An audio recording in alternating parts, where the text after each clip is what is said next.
Are we Sweet. live? I think so. Rock on.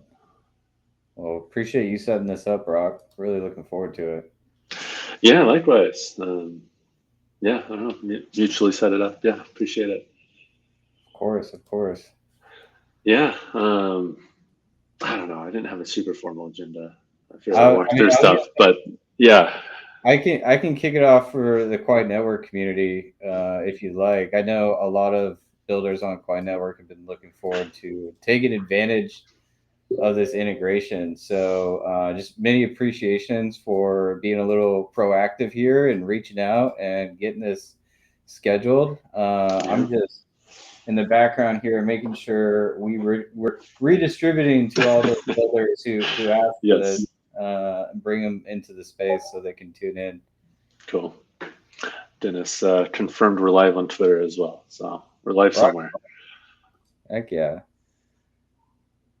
nice. Sweet. We even got chat working. Nice and fancy. Heck yeah. Oh yeah, I need to participate in the chat. Let's go, guys.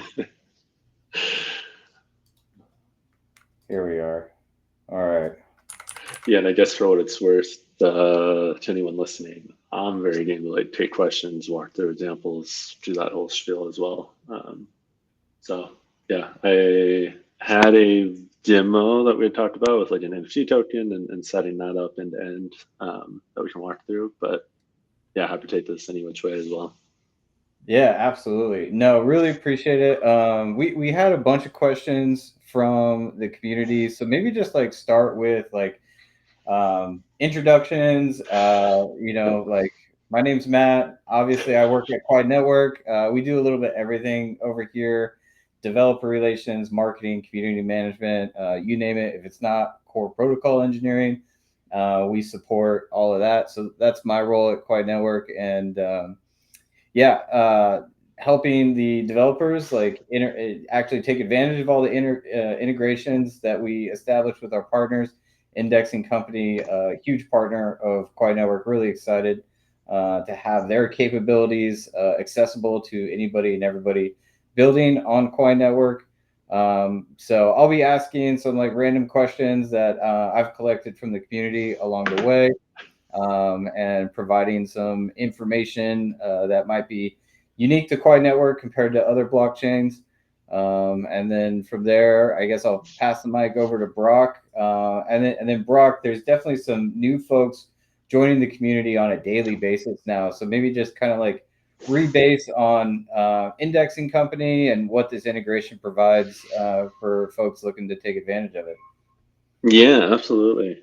Um, yeah, I guess I'll start with myself. Yeah, I'm Brock. I go by chief intern, but founder here at Index and Co. So we've been at it for about yeah, been at it for about 3 years now. Uh, and what we do under the hood doesn't really matter to anybody, but we have a distributed compute layer, that allows us to process data on demand. And so we package this up into what we call just-in-time indexing. So you get the data you need, transformed how you need it, when and where you need it. So what that practically means for, say, the Quai network, we're listening to the Quai chain in real time. We get all the events, the full block of data. Anybody can write JavaScript transformations to process that data and have it delivered to their webhook, their database, whatever it might be. And then using that same pipeline, you can also replay historical data. So you can get all this data in your own environment to do analytics, build your own products, your own APIs, whatever it might be. But yeah, it's that concept of pushing data, which is a little different than most providers where they're API based. Yeah, no, I think that's been kind of like the key learning for myself as more of a script kiddie when it comes to Yeah. engineering, and then some of our builders who are familiar with like RPC providers and other blockchain data providers, being able to like just request data and get it instead of this model which is streaming. Which I understand like at the high level, it's a great way to get real time data. Awesome for updating like dashboards in real time and taking action based on events that happen Yep. in real time. But as I just learned, you can also replay. block Yep. and get historical data as well. So that's super cool. Yeah, like one of our big learnings, especially starting out with indexing codes, a lot of people are using things like subgraphs, but they were just Right. using the subgraph to query the data to dump it back in their own database. So like, all right, we're just going to shortcut that whole process and go direct to the database. Heck yeah. No, that's Yeah. that's super cool. Yeah, so in terms of projects that are building on Quai Network right now, we have quite a variety. We have so currently we have some dexes, we have some meme coin launchers. There's a number of NFT projects. We even have an NFT marketplace. Cool. There's also some really unique apps that are currently building and excited for integrations like these. There's a project called Sync that's building a social dApp. There's another project called Talkin that is building a peer-to-peer encrypted chat application, Nice. like fully baked group chats, quality of life features, all that jazz. They're even working on like a widget so people can, plug this little app into their project. And so some of that on-chain data is what everybody's looking for. So I have I've also been doing live streams helping builders build stuff on Quai Network with our Quai's SDK. And I, in the past, have created an NFT project that's free to mint. So I was thinking we'd probably like use that as an Nice. example, Yep. and then like work through, what you think like probably the 0 to 1 use case is for getting started with indexing co. Heck yeah. No, this is perfect. Um, yeah. Should we dig into it? Yeah, let's dive in. I'll monitor chat as Cool. well. Looks like we got some ambassadors already tuning in, so that's super cool. Shout out to all the quiet ambassadors. Thanks for joining. Let's see. I didn't chart screen sharing, but I should be able to. Yeah, here we go. I'm gonna get my whole screen here. So let me know if this comes through. Okay. Yeah, I can see it. Cool. So yeah, we're really going to do this live from scratch, and then I've got a backup setup that I did a few minutes ago in case something falls apart or I forget some command here. Okay. Knock on wood. But yeah, um, but yeah. So what we're going to do is we're going to set up a what we call a pipeline. So it's that concept of pushing data, and so there's three components here. There's the concept of the filter, which in our case we're going to look at this emojis. So the PMG, this contract address, this NFT project, our filter is going to be that contract address. So that's what we're going to filter the Quai stream on. We're then going to write a transformation.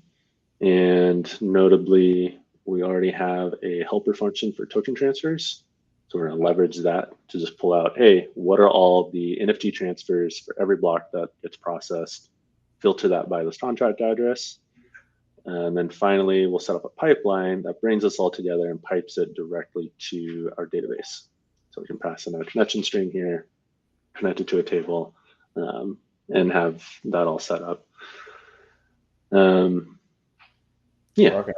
Can I ask some questions along the way? Please. Yeah, I have a tendency to like ramble, so Yeah, interrupt no anytime. sweat. I'm super interested because my last attempt at using the graph was an utter failure. So this worked for me. Like I'm sold, man. You got a customer for life. Sweet. So on the transformations, you Yeah. have some functions like ready to go for like the basic ones. Yep. Is this the complete list, or is it under like available packages? Is there a complete list somewhere? So this is the current complete list, but this is all open source and public on GitHub. Rock on. So at the end of the day, we're a infrastructure layer. We're focused on the compute. What you Right. do with that compute, totally up to you. So we try to get some templates here to help you go from 0 to 1. So these are all the different VMs that we support for, say, token transfers. Anyone's welcome to contribute. And the important part here is it'll translate a block of data into these network transfers across the like 125 different networks we support. Cool. So and I see this repo is called Jitty. Is that effectively your SDK? Hopefully we'll turn into that. Yeah, just in time indexing. Got Yep. it. Rock Yep. on. Yep. Yep. All right. If you're a graph fan, look out for Jitty. It's coming for Exactly. Yeah, we've got some like different utilities in here. So like decoding log. Um, Oh, nice. if anyone's doing forecaster stuff, we can parse snap chain events as well. But yeah, there's a bunch of random stuff in here, like get a timestamp universally. Okay. Okay. But if there's additions to this list of templates, like really I want to check the GitHub right now and see what templates exist. Yep, and then we'll keep our docs up to date as well, so that'll be Okay. listed here. But then yeah, if anybody wants, I don't know, another template built, just let us know. Happy to add more. Rock and roll. Or they Yeah, can probably submit their own, right? It's open source, it looks like. exactly. Yeah, please do. Heck yeah. All right. Second question for you. Storing data, or I think you were in like deployment pipelines, maybe. Yeah. So I did peek the docs earlier. You guys have a ton of options for Yes. storing data. I'll just let you know like what I've been using lately in my script kiddie sandbox is Supabase. Nice. Yep. Like super easy to use. I used to just like spin up my own Postgres database VMs all the time. Managing that was a pain in the butt. So now it's like Supabase all day, Yep. every day. I imagine there is a pretty easy way to use like the Postgres option here to also interact with Supabase. Are you familiar with that at all? Yeah, absolutely. I was trying to use Neon for this demo, but it's Oh, okay. functionally the same. Yeah. All you need is a connection string. Right. Okay. Cool. So yeah, and I think Supabase is Postgres on the back end too. So Exactly. anything that supports PG SQL, you can just plug right into is my best guess right now. That's exactly right. Yep. Heck yeah, Yeah. rock on. All right, that's all I got for now. Sorry, appreciate it. No, no, no, please. Yeah. Interrupt anytime. Um, yeah, so thinking ahead a little bit, we were looking at this NFT project, sort of pull out token transfers and store those in a table just as like a simple starter project. So the way I usually like to do these is to find an example transaction and write my transformation first. So we'll try rolling with that. All right, rock and roll. So I did already create a transfer here, but we're just going to start from scratch and see how this goes. Um, Let's so do it. we'll call this emojis transfers.js.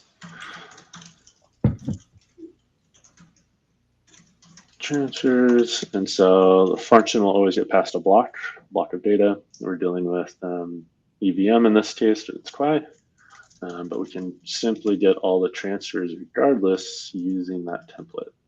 Templates.token transfers block. And then say we want to filter on, or maybe we want to transform this a little bit. So we're mapping to Postgres. If we jump back over to our template here, you'll notice that the types that come out of this template are meant for more JavaScript. So they're camel cased. Nice. And we might want to do, say, underscore, so, or snake case. So maybe we'll map that where we say for transfers. There we go. So important fields are usually transaction hash. Need a log index. Maybe we want block number, timestamp. And then we'll do token address. And admittedly, part of this is from memory, just from knowing what this type looks like, but all the Sure. fields are there. Token ID, and then from address to address would also be important. Yeah. The use case I like to think about from somebody who's building like an NFT dApp is like after somebody mints or returns to the dApp after they've minted, you want to be able to show them really quickly like what tokens they already own by token. Yes. Yep. Yeah. Yeah, absolutely. The So terrible way to do that is to like loop through, loop through the smart contract on chain. yes. This is a much better way of doing that. Yeah, so this will get us into, so we got this transformation. I'm going to jump over to Insomnia. So what I've done here, I did set up just some API calls, but I'll walk through. And notably, we're not doing any filtering in this transformation itself. So we're just saying, take a block, return all of the token transfers in this format. Got it. And so we have this transformations test endpoint. You'll see the host is just app.indexing.co. We are passing in our API key, and we're going to not filter to start, but we're going to do it on our test transaction over here, which is this block number. Yep. Paste that in, and to make sure we're sending in the right file. Cool. So you see we're getting data back. That was way too easy, man. So now we got a transformation. With that transformation, we can now go set up our pipeline. So we can make sure here, this is the right token address. See if that lines up. Yep. Token ID 39. Yep. Transaction hash. All that looks good. Cool. So yeah, we should be good to go here. Now that we got that, we can also set up a filter. That's usually the second step I do. We have a transformation. We're going to take this token address. We're going to create a filter with it. So we'll call this emojis address.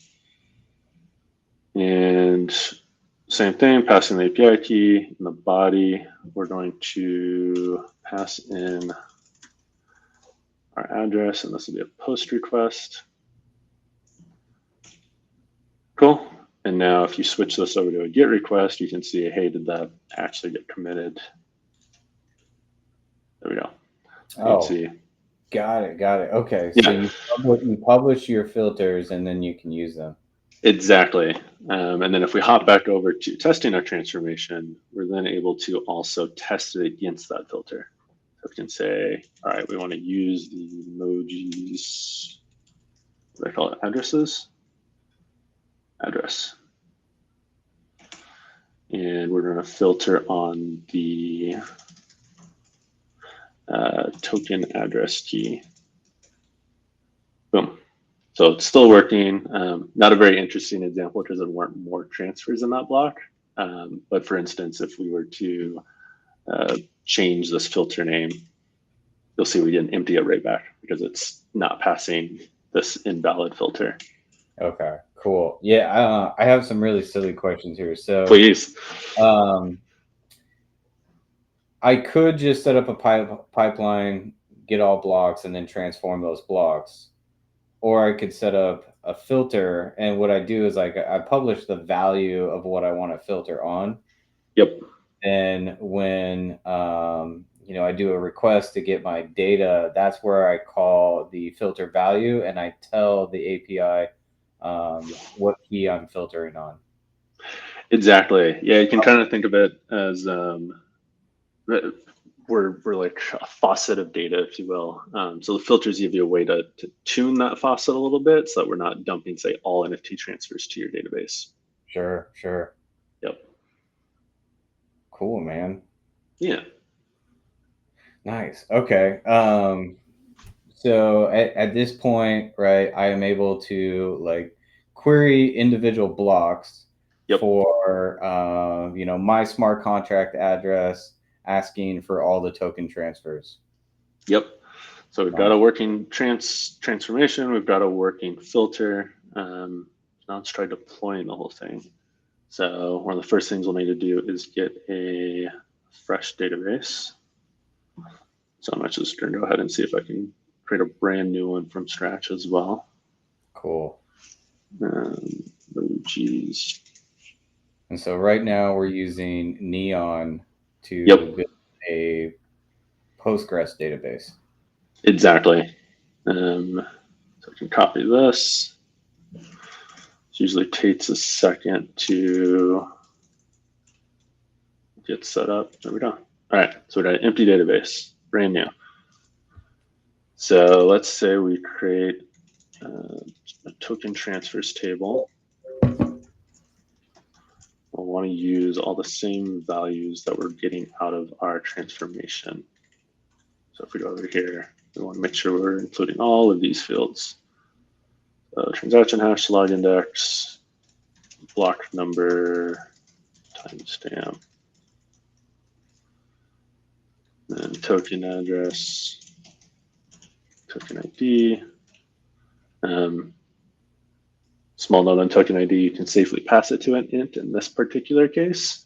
If you ever deal with like OpenSea contracts, it won't fit in an int. Just a small aside. Yeah. From address. Cool. And then got to make sure to add a primary key to this. Primary key, and we can just use transaction hash and log index as our unique primary key. We're not doing multi-chain, and we're not doing necessarily multiple projects. So this alone would be enough. Right. So cool. We got that set up. Now we can go back to Insomnia. And so what we're going to do is we're going to create a pipeline with all of this. So this is the magic. Yeah, so we'll do a brand new one. So we'll call this emojis.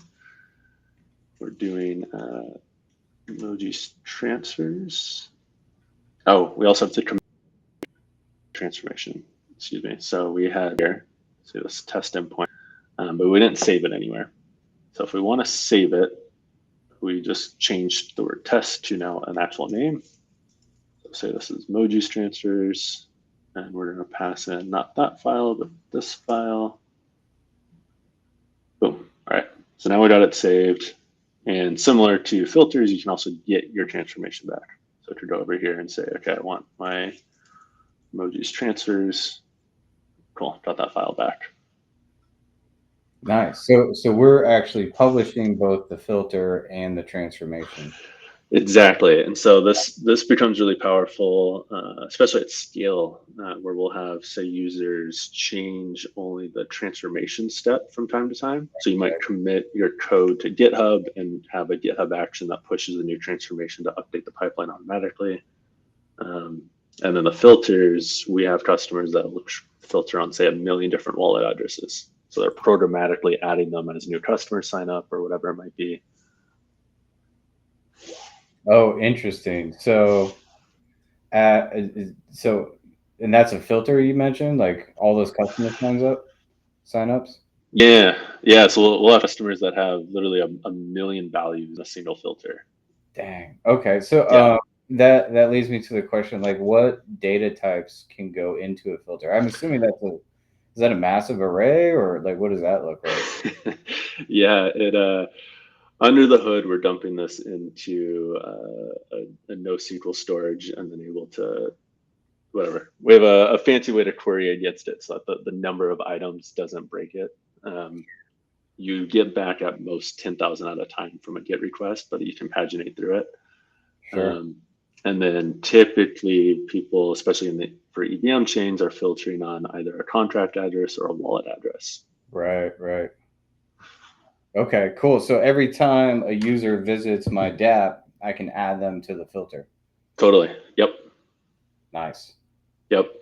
You can also do some, customers do some fun stuff where they'll be watching a wallet. If that wallet does a transfer, they grab the token address from that transfer, set up a new pipeline filtered on that to then get the token metadata. Right. And so you can like start to have cascading pipelines as well. Oh, that's cool. Yeah. Yeah. Rock on. So yeah, I think last step here. Okay, create the pipeline. We're doing new name, transformation. We're listening to the Quai Network, but this is just an array, so you can pass in any of them. Our filter, I believe, was Moji's address. We're going to filter on that token address key. And then I'll make sure that this is the new database. We called our table token transfers, and our unique keys, which is that primary key in the database, transaction hash, and log index. So that should all match up. Commit. Cool. So just like that, we're now listening in real time. Oh my gosh, that's super cool. Yeah. So my database just populates whenever somebody mints something. Exactly. So oh my gosh. All right. So I'm assuming there's nothing actively minting. I'm gonna go try and mint something. Hold on. Oh, do it. While you're doing that, I will also show 2 ways to get historical data in there. Okay. So one is you can test the pipeline against an individual block, similar to how we tested a transformation. So you can, instead of this, I think we called it Moji's Quai. Cool. And you pass in the network and the block number. This is my own fault. Done.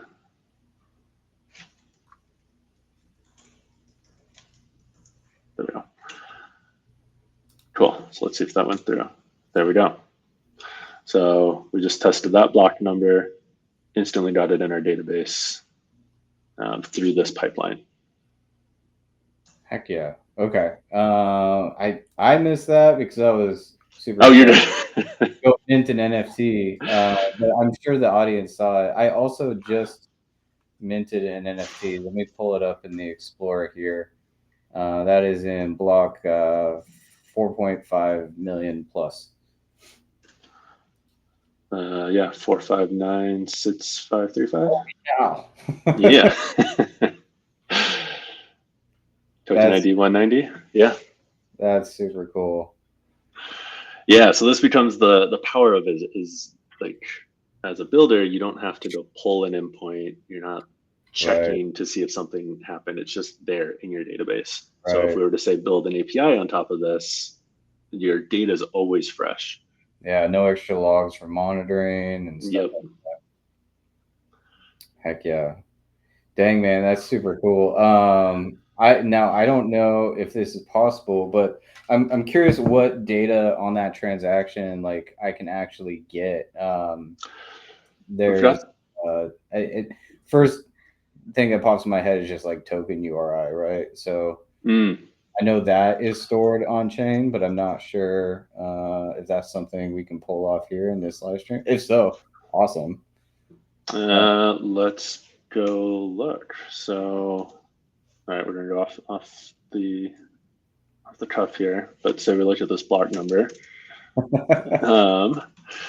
We always start from the raw block of data. Oh, heck yeah. So just literally the raw EVM. So if you know where it might be stored, or if we look at our transaction hash, so it's this transaction.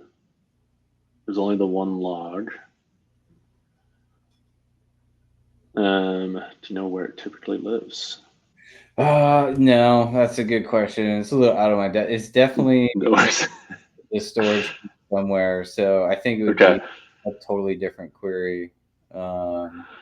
And yeah, but I will share it as, so one thing, if we wanted to test our transformation, another thing we could do is,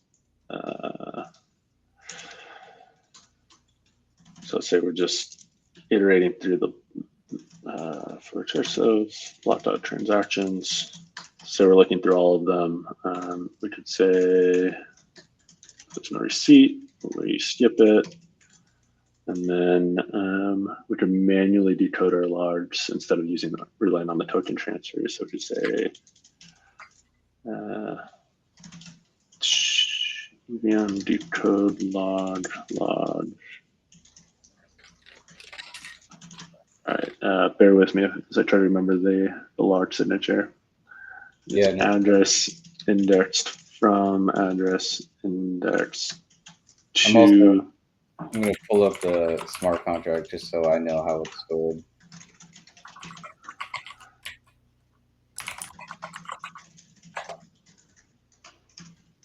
That being said, I'll just add, like, as a developer, all you really need to know is the token ID. It's true. Yeah. Right. I mean, the alternative way of just like looping through contract calls to find the token ID is, absolutely asinine. Once you have the token ID, it's literally one read-only call to the RPC to get your token URL. So this is kind of a moot point, but if it's stored in a database automatically, that saves you some bandwidth as well. So I'm going to try this to see.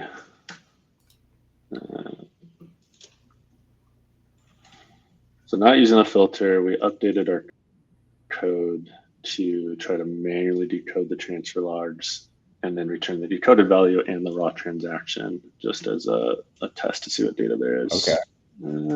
I'm just curious what it looks like at this point. Yeah.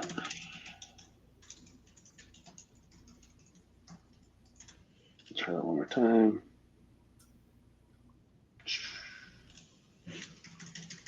All right, I probably have the wrong large signature here.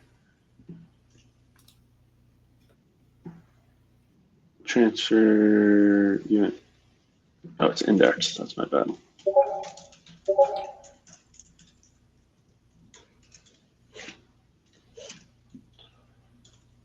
Cool. So same information. We're pulling. Yeah, basically, this is the decoded log event. Okay.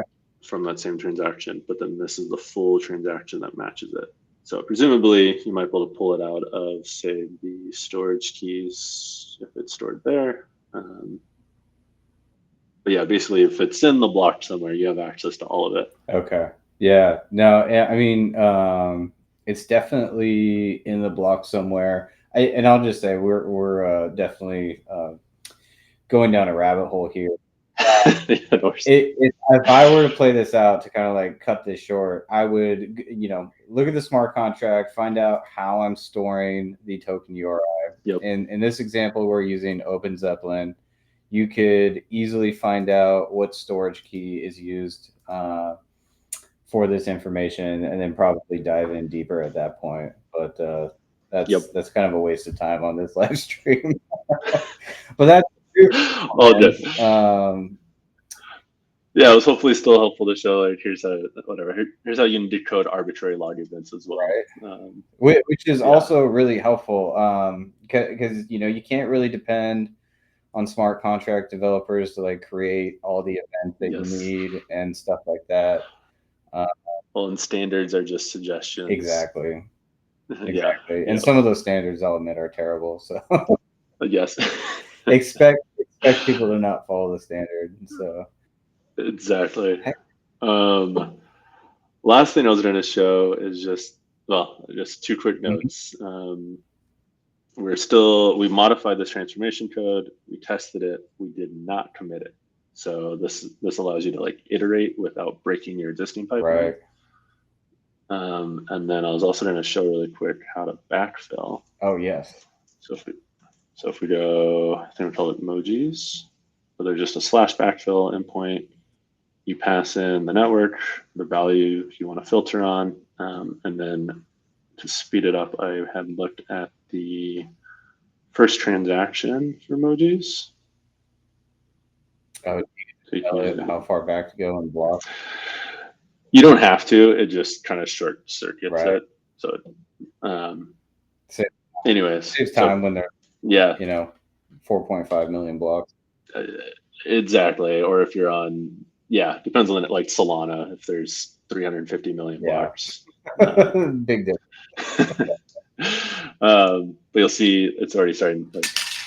Already backfilling. Yeah. I'm about to scrap my entire dashboard project. Yeah, so like it's a touch longer than running a query per se because the data wasn't populated, but you run the backfill once and then you did it on. Okay. All right. I got another question now. Please. When you're Yeah. backfilling, is it intelligent enough to, I mean, the way you set up the database, there shouldn't be any duplicates created. But if you didn't create the database properly, is it intelligent enough to? Probably not.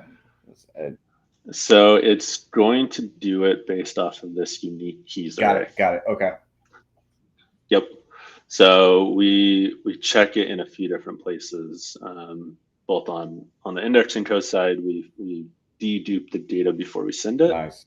Um, but then say you kicked off two backfills, we will also then make sure we're checking at database insert time. Got it. Okay. Yep. Yeah, that saves everybody a giant headache. Yes. Absolutely. Heck yeah. Okay. Rock on, dude. This is man, I can't appreciate you enough. Not only did you catch me up to speed with, the best way to use these data pipelines, but I know the community has been banging their head against this wall for a while. So, just to summarize, guys, like you create you should probably start with the transformation, right? Like what data do you Yep. want, right? Test that Exactly. test that transformation against the API endpoints, make sure it's looking good. And then you can start applying some filters. So you're not, getting way too much data, or, you're using your network resources and storage resources Yep. effectively. And then you want to publish both the transformation and the filter to the API, and then you build your pipeline, and it automatically ingests that data into what do you call what do you just I call it a database, but what's the technical term? Yeah. I think yes, storage layer if you want to get Okay, more general, but yeah, database is rock great. on, man. That's super useful. And I can think of a ton of different use cases for this. One of the builders in our community also wanted to track like whale activity, right? That was Yeah. something they were super interested in, and this makes it super seamless. Actually, like you just have to plan ahead a little bit in terms of like what day you need, where do you want to put Yep. it, and then building the UI from there. That's where I actually can actually provide some support to the rest of the Yep. community. If you're interested in building on Quai Network, definitely reach out in the developer server. We have all sorts of opportunities for builders over here at Quai Network. This is a huge unlock, guys. Like I'm just like having a light bulb moment right now. I was dreading having to like dive into the graph. But a partner like Indexing Co., especially now that you're able to like backfill all that data and like Yep. do it, efficiently as well. I'm literally over here running scripts on like a flat file SQL database, and I had to migrate it to like two different machines because I ran out of resources. I can just plug into Supabase now, not have to worry about blocks that I don't care about, not have to worry about transactions that I don't care about, wallets, smart contracts, like you name it. I don't have to like pull the whole block and then parse it later. Yep. This is a huge unlock, man. I really appreciate the time. I don't know how much time you have. I got super distracted. I wasn't watching chat. We should probably check in on chat. Oh, there it is. Yeah, I was gonna say I'm still good on time if there's any Okay, questions. cool. Yeah, Quai Squad, they're the ones, one of the big requesters of this live stream. Shout out to you guys for joining in.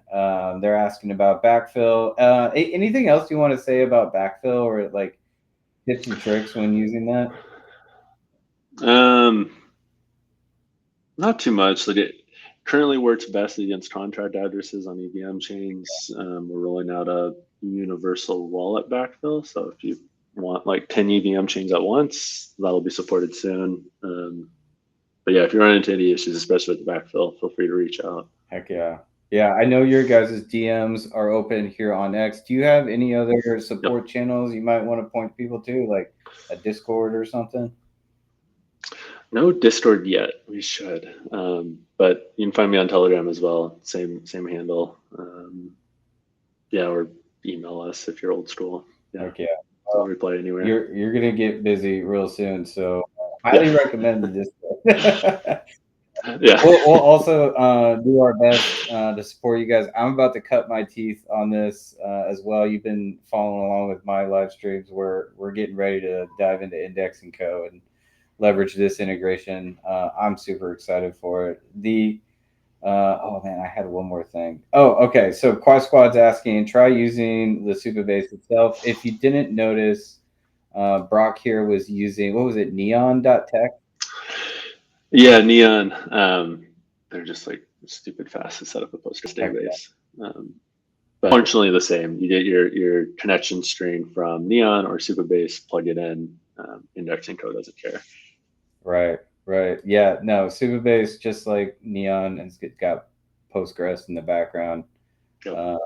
Yeah, I can show you guys on a future live stream how to get the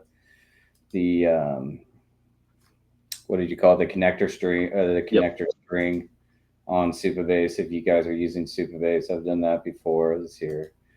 Um, nice, nice. Really, really happy you guys got to see this. Really appreciate the time, Brock. I guess since you have time, I'll stretch for another question here.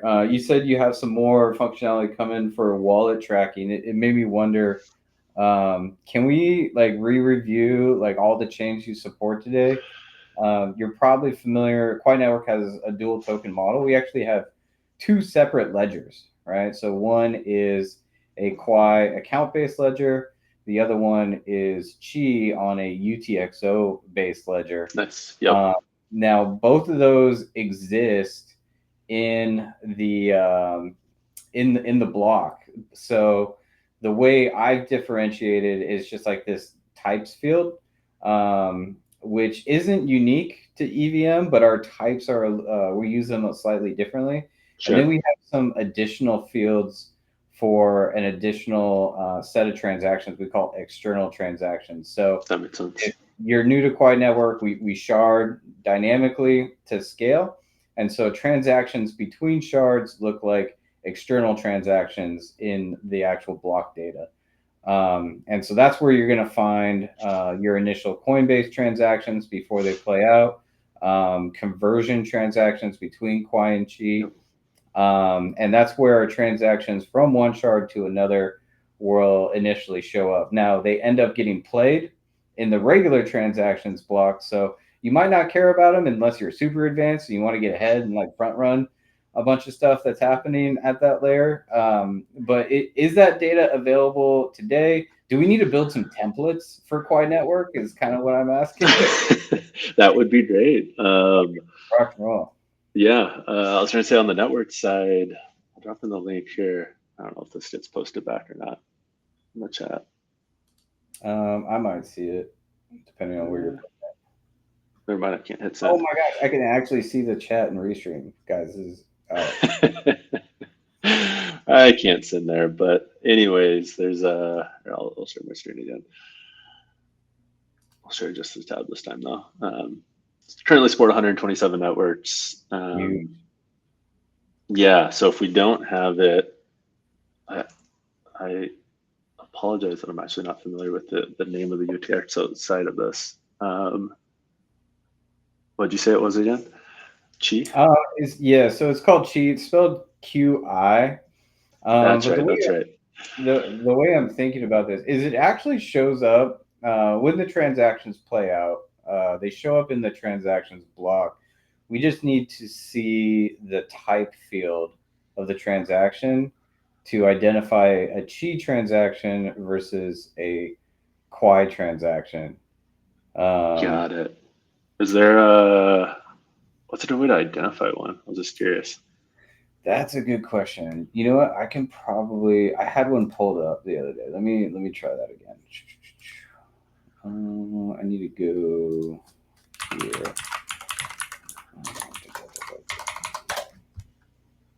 No, that's not live.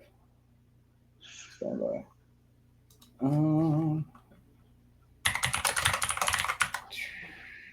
Is it these Coinbase transactions?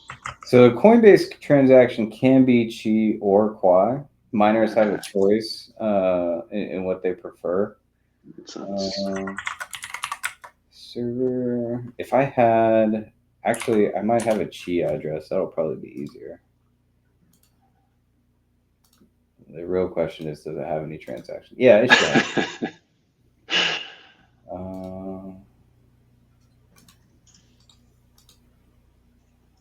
Here we go. Oh, no, wrong wallet. All right, let me pull up a different wallet.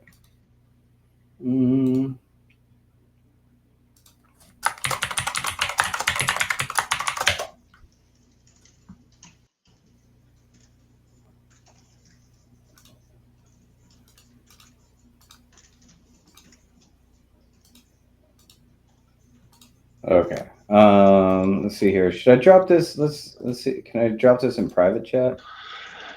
Let's find out. There we go. Oh, You should be able to search for that. All right. So this is. Yeah. Okay. Nice. All right. So this address is a Qi address. So Correct. these would be transactions. Got it. Yep. So if we were to go look at this block, then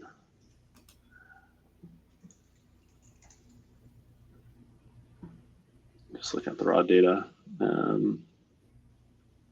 Yeah, external index, external type. Yeah, there you go. Yep. Rock on. And then you see in the actual type value is 1 there.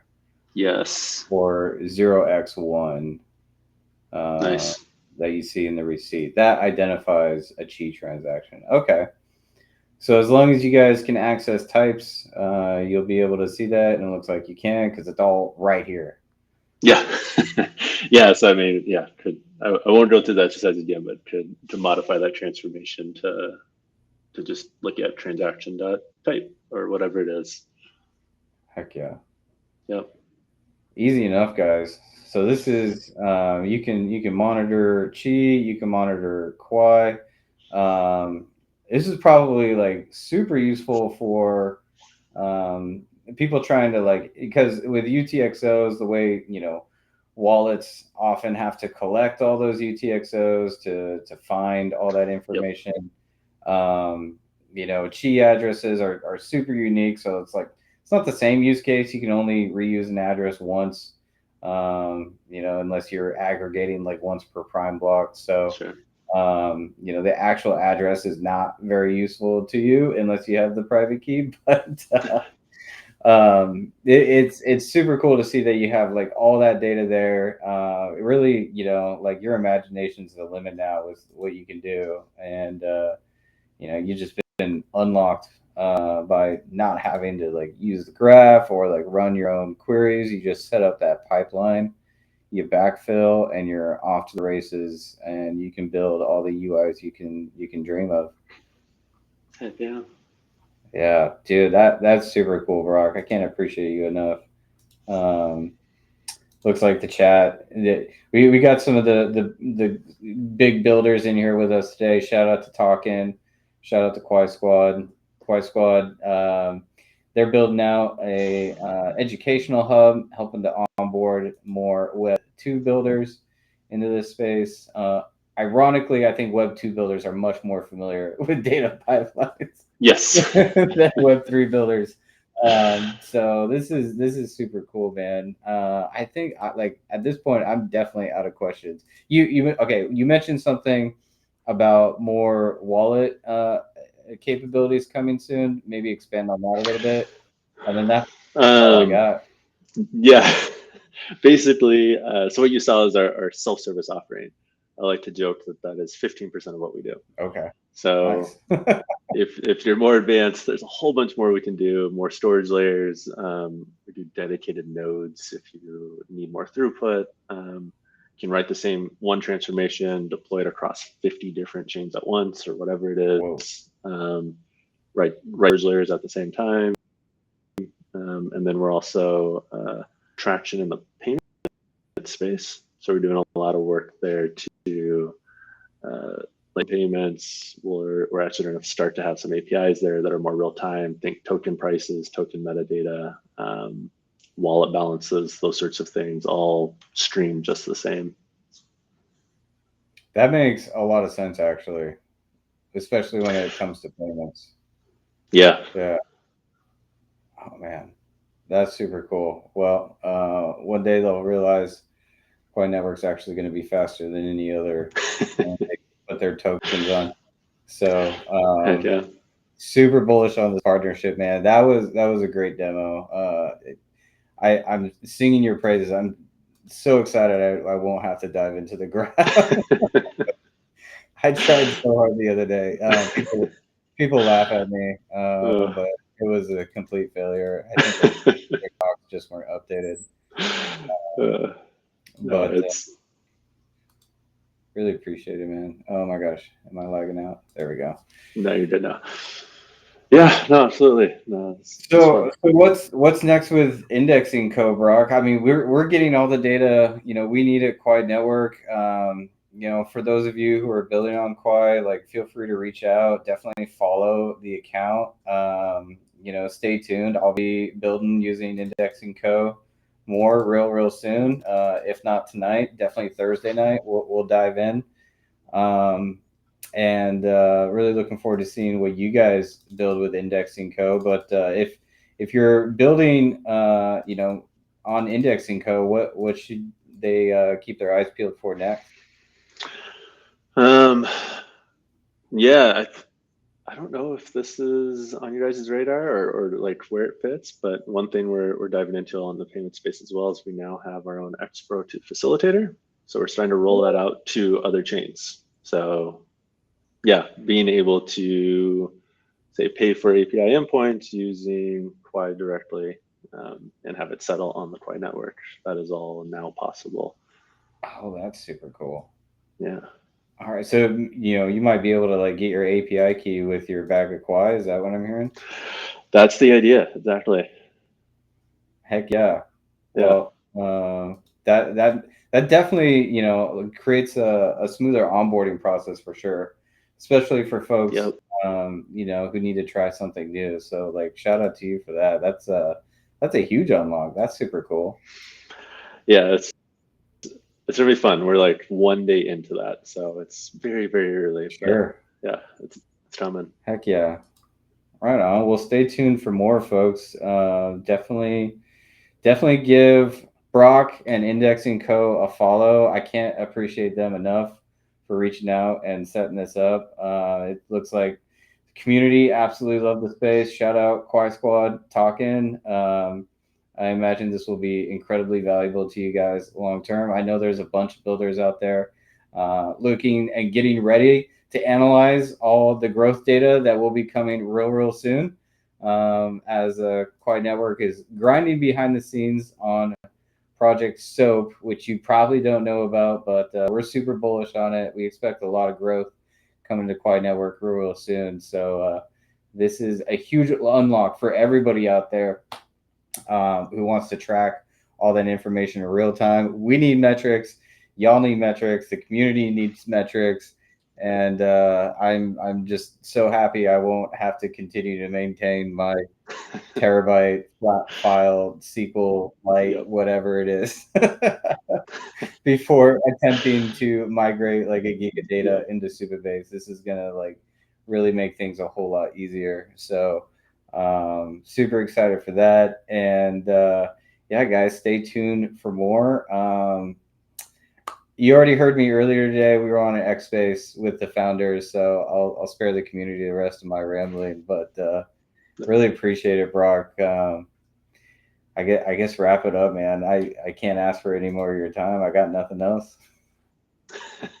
All sounds great. Yeah, and seriously, reach out anytime, anybody here, if there's questions. Heck yeah. Yeah. Thanks, Brock. See y'all. Thank you. See ya.